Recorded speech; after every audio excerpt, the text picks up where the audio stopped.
Kwenye dashboard yetu hii, juu kabisa itatuonyesha jina la biashara yetu. Hapa tunaita Mbagala Electronic. Hapa pembeni itatuonyesha maelezo zaidi ya hii peji tukibonyeza hii icon.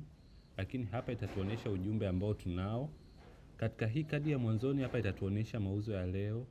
Lakini itatuonyesha kiasi cha pesa kilicholipiwa, madeni ambayo tunadai, lakini pia tutaona mauzo yote ambayo tumeyafanya siku ya leo.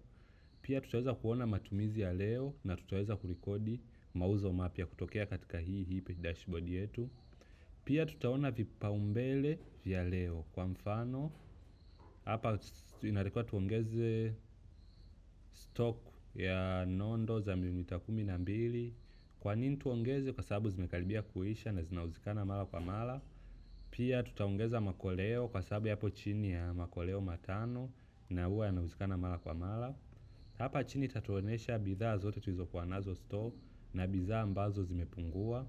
Na hapa chini kabisa itatuonyesha mauzo yetu ya hivi